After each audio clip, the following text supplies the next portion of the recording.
Yo, what's up guys, Ghost here. So you guys will most likely have already seen the new specialist teaser footage that we got for the other 4 specialists in the game, Webster, Maria, Boris and Casper, but if you haven't, it is uploaded here on the channel if you wish to watch it without me blathering on over the top of it.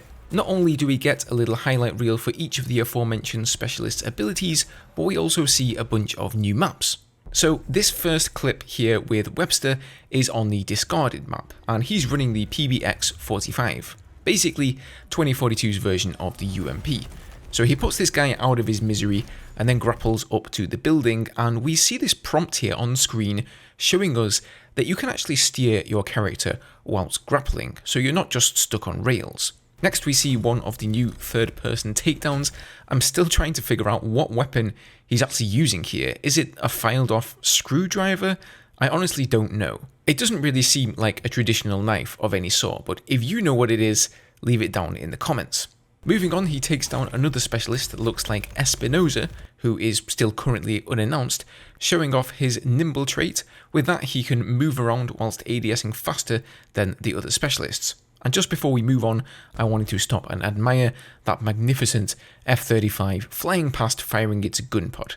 How majestic. Then to finish, we see him zipline down, and apparently you can fire with your primary weapon whilst ziplining. Now his trait also increases his agility while ziplining, so I assume that means he goes faster, or maybe that's the reason that he can use his primary. Perhaps other specialists can't use their primary while ziplining.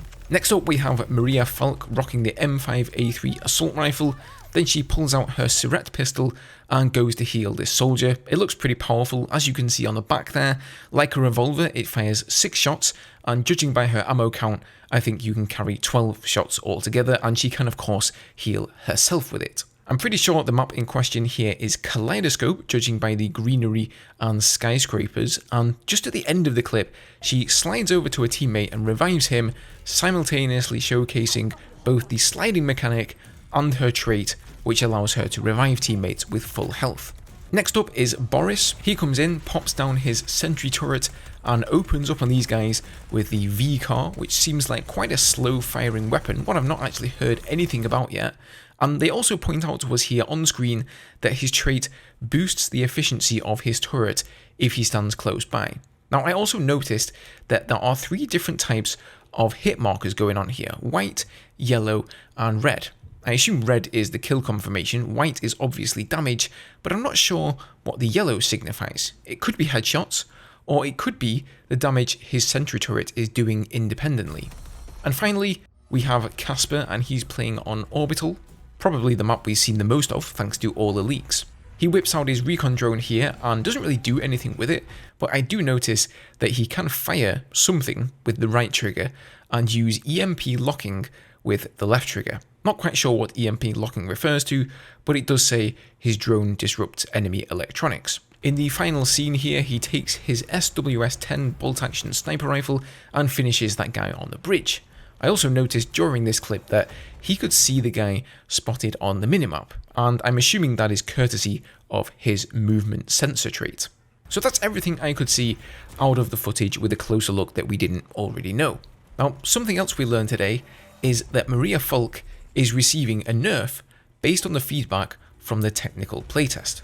So her Syrette gun has been nerfed to only heal and not revive. So previously you could actually revive soldiers with it from range, which understandably was way too powerful a tool, and as such they've put a stop to that. Which is very interesting, because this test was not supposed to be about balance as far as I know. It was supposed to be about server stability, crossplay, and back-end things of that nature. But I suppose this was so egregious an issue that they just had to go ahead and change it before the beta. So I wonder if that's the reason the beta has been delayed. As I said a couple of days ago, perhaps DICE found some stuff in the alpha test they didn't like.